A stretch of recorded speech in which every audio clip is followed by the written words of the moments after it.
Hey everyone, this is Nkem Ezeamama with Phoenix Capital Investment. If you want to learn how to use your small acts to build an empire, you should be listening to the Small Acts podcast with my good friend Nico.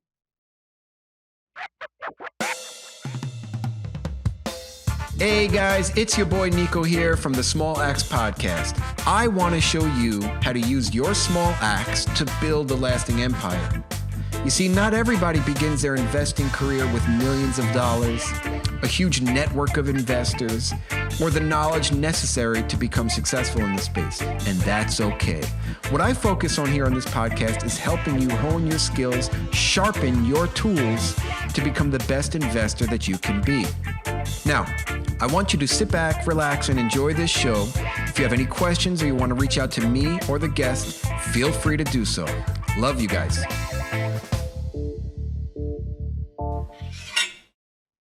All right, Small Acts community. It's me, little old Nico, and I'm hanging out today with Nkem Ezeamama. I'm really excited to get in touch with her again. This is going to be our third quarter wrap up for 2023. The third quarter is ending, and she is here with some great news, some big news, and whatever she's up to is always cool. So I'm excited to get her back on the show and catch us up. Nkem, what's up? I'm great. Had a great day at work today, and to wrap it up, I'm just excited to kind of continue our journey on what this year has looked like for me, it keeps getting better. And before I used to be afraid of like what's next or what's coming or not knowing.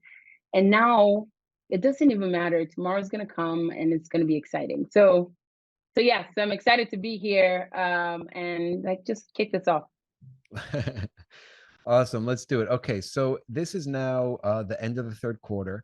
Yeah. Let's talk a little bit about what you've been working on since or maybe even catch us up to what you did for our last call, and then catch people up to what you've been working on since then, and then we'll take it further. Okay. So between our last call and now, I told you guys that I was about to close out my first deal. So that was really exciting, and I'll talk a little bit about that. And then I also talked about building teams.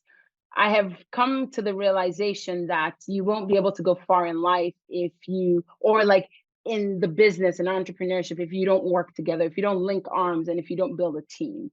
So a part of what I worked on this quarter was spending time really figuring out what I needed to grow. I can go fast alone, but I can go far together. And I have come to really understand that. And in our business, multifamily real estate investing, you'll go fast, but you won't even go far. So I have realized that now, and that's why like the exciting part of like building a team has been very exciting for me, and to just kind of see some of my leadership skills come to life has been really exciting. Wow. All right. So talk a little bit about that. How have you been putting your leadership skills to practice? What are you currently working on? Okay, so in this kind of climate where we have been underwriting deals and kind of not penciling out, I thought to myself, there's no use rushing. There's no use running. Why don't you focus on foundation? Why don't you focus on, like I said, building a team, building a core solid foundation, building partnerships in the beginning, so that, because this will, like with every cycle, this will come and this will go. And so why don't I be ready and positioned for what's next? So I hired an assistant. I had two assistants, hired an acquisition associate. So her role is to come and kind of like know really what our buy box is, what our criteria is, and like just really start sifting through deals. And then she is like our face to meet with brokers, to just start liaising with brokers, to let them know who Phoenix is, let them know who we're partnering with. And so that has been really, really good, because that has freed me, to be able to do other things in the business, other things in the company. And that has been really exciting. So the next, as we speak, we're looking to also bring in an operations manager who will kind of just manage the whole business, as well as marketing. If people don't know me, they're not going to like me or trust me. And so it's how can I get Phoenix out to the world? How can I give value to people? And so that's kind of where marketing comes in. Like if we do that well, I think it's just like the growth it'll be exponential growth. So those are the areas that I have built. Those are the areas that I'm working on.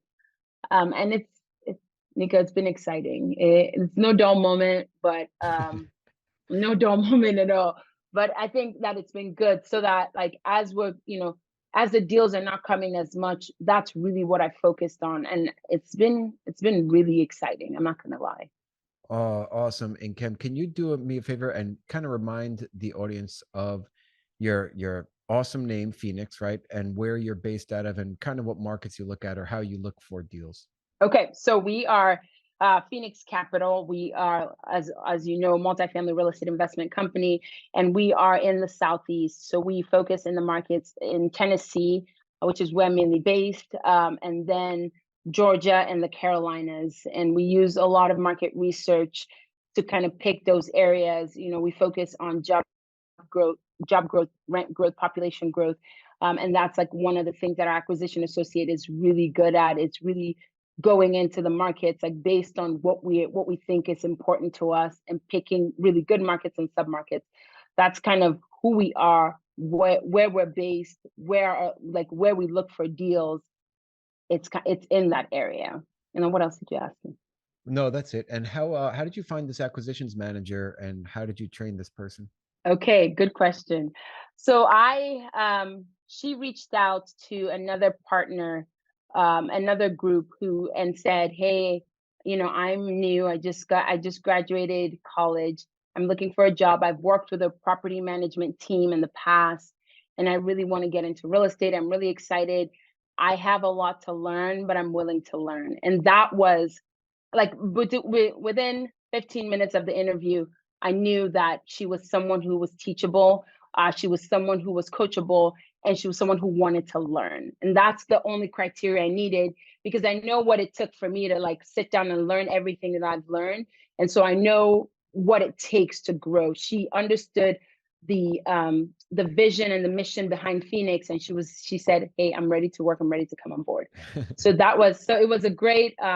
She kind of fell into my lap, and I was very, very grateful for that. And so we have, in her role, so how she has learned, I put together a series of videos that she has learned, and I sent her anything. I curated videos, even from others that I've watched that I've learned that I'm like, this was very valuable. And then she sat in on calls with me, with brokers, and then we did a deep dive into kind of our market, what we did, how we look at it, and what she needs to know. And then it's been like an ongoing learning process. And she's also come with me to any events that I've been to.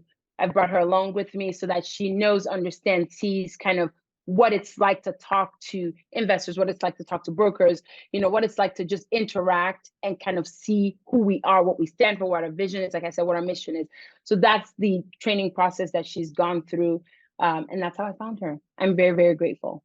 So cool. And Kim, thank you for sharing. No, I'm sure listeners are going to want to also know, how do you pay her? How much do you pay her? You don't have to give specifics, but my question is really in regards to like, is she going to get sweat equity? Does she get equity in a deal? Does she get salary? Does she get, commission? How does it work? How does She this is process? salaried. She Okay.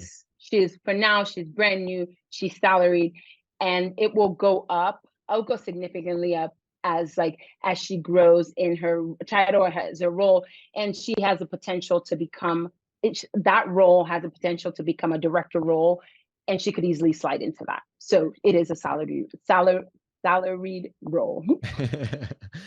Now, you also mentioned that you have an operations manager or something like I'm that. looking for that.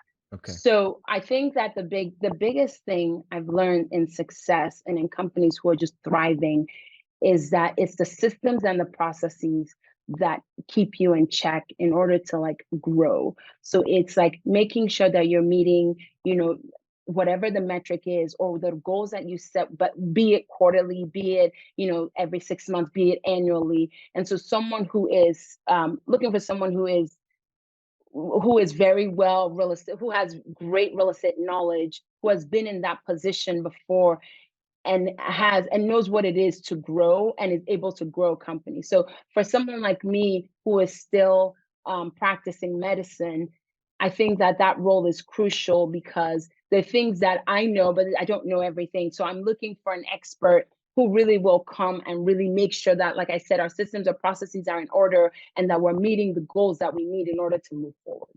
That will be, I know that will be very crucial to our growth. Awesome, and Kim, and you also mentioned that on our last interview, I guess 3 months ago or so, you were talking about that you were going to close a deal, and then you also kind of mentioned it in the beginning of this show. Did you close that deal? Yes. All right, tell us a little bit about it. So, so I partnered with a few groups. We came together, and it was a deal in Iowa, in Des Moines, Iowa. 48 unit, just really good, hardworking community. It was an off market deal, so I think that's what kind of sealed the deal. And I got to meet with the sellers, and they kind of just met what we were looking for in terms of like who to partner with and how to build a partnership. So it was, I was so grateful to be a part of to be a part of the team. And it's not in our target market, but the deal was a really good deal. I underwrote the deal myself. I didn't look at any numbers. I made sure that the deal met the criteria that I was looking for. And then I sent it out to my investors and I said, this is not in our target market, but I really think this is a solid deal. If this is something that you guys want, let's embark on it. And I got tons of yeses. So it was a really cool, opportunity. And just going out there, and doing, being a part of it, doing due diligence, learning, all the back end of it was great. And so I'm so grateful for it. And I've learned so much in that process that just like it has helped me understand all the steps that go into it and even prepared me for the next one. Awesome. First of all, congratulations. That is a Thank huge you. accomplishment, and you're doing it all so quickly. It's really impressive. And I would love to ask you if there were a couple of points that stood out for reasons like why people invested with you, to help my listeners understand how they should be talking to their investors or how they should be presenting deals to their investors. It might be a really big help for them. Okay. This is a really great question. And my journey is not unique, but what I did, and I think I did really well, is that I brought people in from day one. So when I was just starting brand new, I started talking to people and I started telling them, hey, this is what I'm doing. I'm venturing into this, and I have no expectations from you, but just come alongside this journey with me. So you saw the work that I put in. You saw when I went to conferences. You saw when I went to intensives. You saw when I was learning. You saw when I was underwriting. You saw my thought process and everything that I was doing. And so it almost was like I was building trust unknowingly. So every step of the way, they saw what it took to get me from point A to point B. And it wasn't necessarily luck. It was hard work and right partnership. So that was the biggest thing that I will say, is that from day one, every single investor knew, this is what I'm embarking on. This is what I'm doing. This is how I'm growing. I kept them up to date every step of the way. So even before I had a deal, I was like, okay, I would send newsletters that had nothing in it. And what I mean by nothing in it, it was just like, I'm looking for a deal now. I'm reading this book. You should read it too. I really just brought them in without hiding anything. And when they asked questions, some of my answers were, I don't know, but I will look it up and I'll get back to you. And another thing that I did was, for every person that I talked to, I asked them before the end of that call, I said, is there anyone else who could benefit from this? Is there anyone else who could be interested? So I set a goal for myself that with every call that I did, I would maybe get 2 referrals. And they were not necessarily referrals because they were like, but just people who potentially could get value from this, or who just wanted to learn and get educated. And that's how I phrased it. So I set goals for myself that I would talk to this many investors every day, and this many investors on a weekly basis, so that I would build, my investor base. And that's what I called it. That's how I thought about it. So one, I brought them in early, and two, I said, if you're benefiting from this, who else can? So that's how I was growing the numbers more rapidly. And I wasn't afraid of no. I just, not everyone not everyone wants to come alongside this journey with me, and not everyone will, and that is okay. And so the more no's I got, it just made me feel like the yeses are coming. And then I really, and it's true. And then I really focused on, this is something I was really afraid to do because I thought that I would exclude everyone else. But I sat down and I said, I'm going to pick an avatar. I'm going to give her a name. I'm going to figure out exactly who she is, what her pain points are, and focus on her. And even though that meant that I was excluding everyone else, I knew that, like, if I met that person who was like my ideal client, like, she would say yes. And so sometimes we feel like we need to cast this broad net so that we don't miss anyone, but then we end up watering down what we're selling or what we're, who we're giving value to.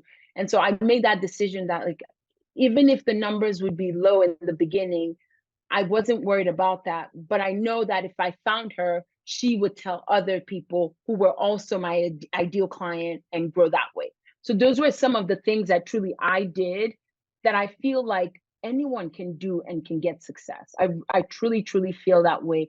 It was not a secret sauce. It was just, I showed up every day. I got you. And Nico, you can attest to this. Like, on LinkedIn, I started posting day one, and I was like, oh, I don't know much to post about. I'm going to talk about mindset. I'm going to talk about how to grow. I'm going to talk about, just being a female entrepreneur starting out. And so I wasn't afraid to talk about the hard things because I knew that the people who would come alongside with me, that's what they wanted to hear. Mm. Yeah, authenticity is key and crucial, and you're nailing it. And I've absolutely been watching your journey unfold via social media, and you're crushing it. And everything that you post is really well thought out, well done. And even though it's not always specifically catered to the multifamily universe, what it's genuine and it's authentic of who you are on this journey and on that trajectory towards multifamily success. And people like to see that. People want to jump in and get involved with you. I love it, and Kim, thank you. Thank you. You're welcome. So you also mentioned that your operations manager that you might be looking for is going to also Mhm. help expand this piece, because if they're going to be helping you get to know more people, or putting your face out there more, it's just going to be casting, you said to niche down, right? Which is a great idea, but now you're going to be able to niche down, find that avatar with a wider net in the same Yes. sense. Yes. All right, cool. So now you're looking at deals, right? And you mentioned the Southeast. Are you looking at deals for yourself, or you're looking at deals to partner up with other uh, operators, or both? Good question. Both. And then this is the strategy that I'm using. I know that as a new syndicator, I have a lot to learn. And so I'm using, partnership as a way to really learn. And so I'm strategically um, linking arms with people who I can learn from and learn really how to be a strong operator. Because my heart and my goal for Phoenix is that we will eventually own and operate our own deals. So, but in the beginning, I have a lot to learn. And even though I'm learning at an exponential rate, I still, for the sake of my investors, I want to do this really well. And I know that it's important that I cherish and I relish what they're bringing to the table and how important this is for them, because I want to help them grow wealth. So in thinking about it that way, I think earlier on it's very important that I partner and grow with people like you who have been doing this for years, who are stronger, who know how to operate, and learn that way, so that at the opportune time, as I'm looking for deals, when I find the right deal that meets our criteria, that works for us, I will be way more well equipped to do it. Oh, so cool. And Kim, so I think that's such an excellent mindset. You're humble. You're doing exactly what you need to do. You're not overstepping or jumping in too quickly like so many people have done. But now I want to ask you, how's that deal going? What are you learning on this current deal that you can take for the next deal? I know it's only a few months in, so yeah, I mean, might not be much happening yet, but are you sitting in on asset management calls? How are you interacting with the general partners? What's going on? Okay, good, really good question. So what I learned in the beginning, and they were fortunate to, like, bring some of the partners in experience what it looked like closing. So I learned that no matter what, no matter how well you plan, no matter how, how organized, or how, no matter how much you do, there will still be things that you don't account for. And you will need, I learned really quickly that you will need additional income, additional like source of funding, just in case in the beginning, i.e., the lenders are expecting you to put a little bit more in escrow, or just like things that you don't account for. Being more prepared in the beginning sets you up for success. That was like the biggest learning curve that I learned. And so moving forward, when I get our own deal, I think that will be the biggest thing that I learn, is that, yes, cross every, dot every I, cross every T, but also plan multiple contingencies, just like we do in due diligence. I think that was the biggest takeaway that I took away from that. And then, yes, so we just closed. We're still in the early phases, but the plan is that I will be in on all the asset management calls, and then give value that way. And that's kind of how we'll start growing it. Cool. Now, I'm envisioning you, and this is just, I'm going to be honest here. I'm envisioning you a couple years from now having a giant company where, managing other people, overseeing other people, because you already started building a little empire there with your crew already, which is kind of incredible. I'm jealous. And just being that person at the top of this like pyramid who is overseeing a really, really nice business that's going on. I can see you doing that. So you're going to rock it. Thank you, Nico. Thank you so much. Like, You're the best. Now, but I also want to kind of understand what your thoughts are for the rest of this year. And okay. then maybe even if you have any plans for next year, because I know you tend to set goals. So what are you thinking? Okay. So I had, okay, I'll kind of be vulnerable and share a little bit. So in the beginning of the year, I had very lofty goals. And I told myself that, yes, I want to achieve these goals, but I also want to become the kind of person that achieves those goals. So it's two different things. It's one is the destination and two is the journey. So I said, I'm gonna keep going, and I'm gonna be the kind of person who gets to that, whatever that goal is that I set for myself, and I'll share it. But if I don't, I still know that I'm gonna become that person who's gonna achieve that goal. If does that make sense? So okay. 100%. For me, Okay. 100%. Okay. So in the beginning of the year, I set goals. I said I would like to really plan to close 4 deals this year. And I said I would grow my investor base.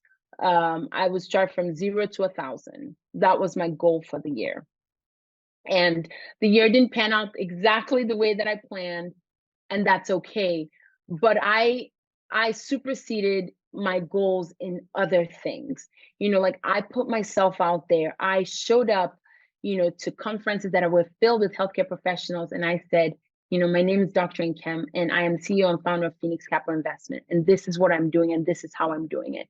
And I did that multiple times, and I got so much support and encouragement, because I realized that people want to step out, but they're so afraid because they're so comfortable. So there was a lot of like internal goals that I hit that I didn't even, I was becoming that person that will get to that goal eventually. And so as much as I'm like, oh, you didn't meet your goal, because I'm such a go-getter, but I'm proud of myself in who I became along the way. So I say that to say, that is still my goal. I'm getting, like I'm going to get 1,000 healthcare professionals to invest in real estate, because I just think that there's so much power in that. And that's a goal that I'm shooting for, and I'm going to achieve it. And I just didn't get it this year. And so in this fourth quarter, and that's okay. In this fourth quarter, I told you, I'm going to work on really getting the operations manager going, getting that position filled. That position will go on LinkedIn within the next few days, and really build that out. Because I know that as soon as she gets ready, I think that like I want to say I'll be unstoppable, I think. But so that's like a big goal for this next quarter. I think that will be very, very helpful. And then we're still looking for deals. So I have not closed, I have not shut the door on another deal happening this quarter. So I'm actively looking, actively linking arms with the right partners, and we're still underwriting deals. We're still turning in LOIs. So I know that that's still another goal that I am still like, I'm still shooting for this quarter. But I think the biggest thing, and I meant it, and I would rather, Nico, and I mean this, and whoever is listening, I want to do this right. And I don't need to race, and I'm not competing against anyone. So I'm so much more focused on the solid foundation because I know everything else will fall into place. So if this next quarter is spent on building the systems and the processes to like tackle next year, like to crush next year, I would consider that a success. I already consider this year a success. Oh, I love it. I think you are so successful in my mind. Everything that you've done is incredible. And what's even more incredible is your insight here that you're sharing, that how important it is. And you've realized how important it is to become the person you need to be before you realize those goals. Because if you get those goals, you achieve those goals, you get gifts in life, and you're not ready for the gifts, it's a waste of time. It's actually, and I've never thought about this, but it is more important to become that person who is ready to receive than it is to actually receive, because you waste it. You don't know what to do with it, right? Yeah. Cool, Nkem. All right, let's wrap this up. We have another few months left in this year, and I'm so excited to hear what happens in the next I few can't months. wait. It's going to be epic. I know it is. I know you're working so hard. I see you. If nobody else does, I see you, Nkem. So keep crushing it. Thank you. All right, you have an awesome day, an awesome week, and let's keep chatting.